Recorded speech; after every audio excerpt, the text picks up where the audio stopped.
Emergency press conference. Welcome into a mini This is MLS. Kaylyn Kyle, Matt Doyle, and Taylor Twellman. Gentlemen, the Concacaf Champions Cup continues to heat up. For Vancouver, knocking off giants like Monterrey, Pumas to book their ticket into the semifinals.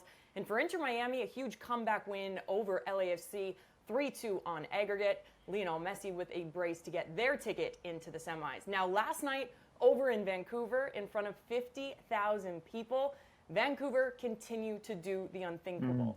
Currently top of the Supporter Shield, and now a 2-0 performance in the first leg, goal by Brian White and Sebastian Berhalter. TT, let's go to you first. What are we making of Vancouver right now, and what did you make of the matchup last night? It went kind of how I expected it to go, and I think Matt's going to elaborate a little bit more on this. But Inter Miami have really struggled to be, other than the LAFC Champions Cup game, second leg, they've really struggled to be dynamic going forward. Dynamic in the sense that Luis Suarez really hasn't been goal dangerous for almost a month now. And so I expected on the playing surface, the travel, all of that.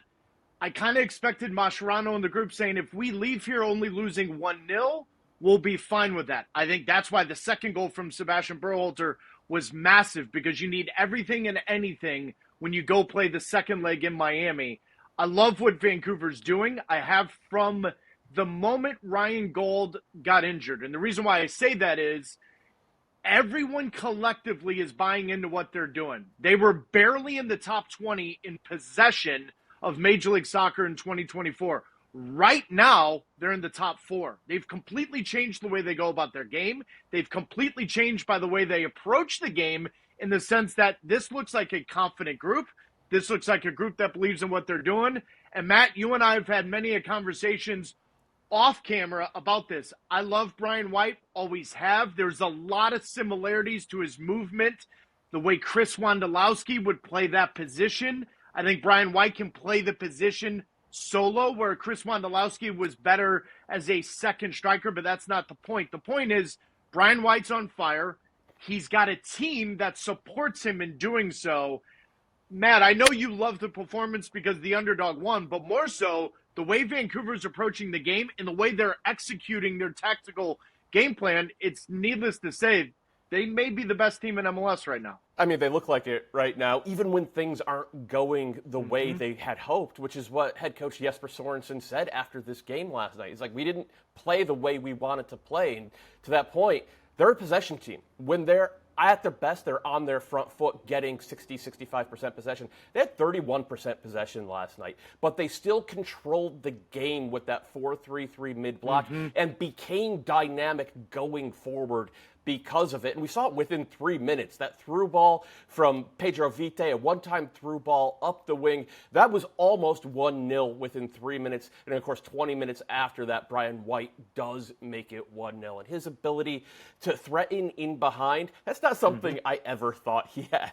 I thought he was just going to be a pure fox in the box, but he keeps finding those moments to attack the space between the opposing backline and goalkeeper. And then throughout the rest of the game, that allowed the other attackers to get forward, which we saw with the coup de grace from Seb Berhalter. What a team movement, what a team goal. It's just beautiful to watch, whether they have the ball or not. Were you guys shocked to see maybe Redondo in the lineup over Bright? Because a lot of the MLS season pass talent like Sasha Kleshin and Bradley Wright Phillips and Dax McCarty said Inter Miami look better when Bright is in the team. I agree with that. I think, Matt, the only thing is, Kaylyn, to your point on Bright or Redondo, paying attention in the weeds is kind of something that I enjoy doing. Bright did not train the day before the game against Columbus, and then he came out in the second half against Columbus. So he's obviously dealing with something. And Mascherano, he's not going to change anything. It's 4 in the back. It's 4 in the midfield, especially when Messi and Suarez play. So he likes to use rotation in order to give each other legs, to help each other. But Bright makes Busquets better. So all of you are 100% correct on that. But he's obviously dealing with something because he came out of the game against Columbus. He didn't train the day before Columbus. So for me, I wasn't that surprised Redondo was in.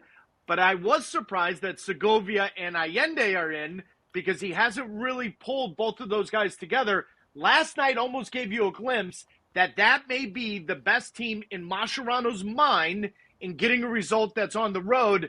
And in my opinion, I disagree with it. I think Bright's got to be in there over Redondo. I think if he's healthy, then yeah. But Redondo played, I would say, his best game of the season last night. The real problem, and you hit it at the top, TT, they don't have any dynamism going forward now. And especially with Segovia being in at the same time as Suarez, both those guys want to come back to the ball. And that left Allende as the only one who was ever stretching the field. And that's something that they got to solve for over the next 7 days as they head into Leg 2, because it's not going to be one-way traffic. Vancouver's too good for that. You're not going to do to them what you did to LAFC in the quarterfinals when LAFC went up 2-0, and then they just defended in Hugo Lloris's lap for the entire time, give him free entries into the box time after time after time. We saw that Vancouver, even when they don't have the ball last night, are still able to keep their shape and keep in that mid-block. They made it hard to get into the final third. So, Javier Mascherano has a lot to figure out over the next 6-7 days. What do you do, Doyle, then for the attack of Inter Miami? The biggest question mark has been around Luis Suarez not getting enough goals for the team, not being dynamic enough in that final third. Who is your best starting 11 when you bring it back home in front of your home crowd? Who are you going with? Yeah, I mean, Suarez is not coming out of that 11, whether he's struggling or not. It's about finding the right balance around him. And look, I love Talasco Segovia. I think he's going to end up being a fantastic player in this league. Right now, he's struggling. Right now, I think Ben Hakramaski, with his off-ball movement, presents some of that dynamism, which, of course, we saw against the Crew, right? Breaking lines with his run and creating, making the field not just wide, but long, and forcing teams to defend at pace. So I think Ben Hakramaski will be back in that lineup. It'll still be the 4-4-1-1, and it's still Leo Messi and Luis Suarez. They know how to score big goals, so this one's not over by a long shot. Second leg, though, happening down in Miami next Wednesday at 8 p.m. Eastern. Now, we saw Inter Miami lose the first leg to LAFC and then bring LAFC home and go down an early goal. Ended up winning it 3-2 on aggregate. How do we see this game going? Can Inter Miami dig themselves out of the trenches in front of the home crowd? They absolutely can, Kaylyn. You rightfully just pointed out. They were actually down 2-0 less than 80 minutes to go in the second leg against LAFC, and they came back. That's why the second goal for Vancouver was massive. If they go to Miami only winning that game 1-0, I'm looking in this camera and I'm telling the world, good luck trying to stop them. The games in Miami are different. Vancouver's confident. They've gone to Monterrey. They've gone to Pumas. That is a very, very good, I would say, preparation to go to Miami. It's going to be hectic. It's going to be chaotic. You've got to expect the unexpected. If Miami gets the first goal, good luck. I'm not playing Suarez this weekend against who they play, Dallas, if I'm not mistaken. There's zero chance I'm dressing Luis Suarez. He needs a break. That is apparent, and that's why Leonardo Campana being gone is a massive miss by Miami on this, because he gave him enough time to come back and score 25-plus goals in all competitions. I think Miami's going to give Vancouver something to think about. I think Messi's going to be better. Messi hasn't been great. He's been solid, but the only game he's been really Lionel Messi, that was the second leg against LAFC. I'll tell you guys this from having conversations behind the scenes with Inter Miami as we cover them on MLS Season Pass on Apple TV. They want to win this desperately. So this weekend against Dallas, you have to rest whoever needs a rest. You have to prepare for this because they want to put all their eggs into the basket going into the Club World Cup and playing the opening game of the FIFA Club World Cup. They want to be domestic and international champions. They want this. They made this the goal. This is on the front page, number one when you walk in the locker room. So I expect them to put all their eggs into one basket, and I think Vancouver's going to have it difficult to do. I just believe that Messi and Miami will do something in the second leg that pulls Vancouver into precarious positions. Doyle, do you agree? I mean, just having Messi out there puts every team in a precarious position. Exactly. To their eternal credit, Andres Cubas and Sepp Berhalter were both fantastic, really shackling Messi last night. Their ability to read the angles on his preferred passes, cut out a lot of those 1-2s. I thought it took any rhythm away from Miami's game. But it's Lionel Messi. And it's Luis Suarez and it's Sergio Busquets. They have figured stuff out like this for 20 years at the highest level. Yep. It is going to be the challenge of a lifetime for everyone on that Vancouver Whitecaps team. I can't wait to watch it. I mean, to your point, though, real quick, Kaylyn, I do think Brian White and his ability to play in transition, Miami at home, they throw caution to the wind sometimes, and that's when you actually can find the space in transition to create chances.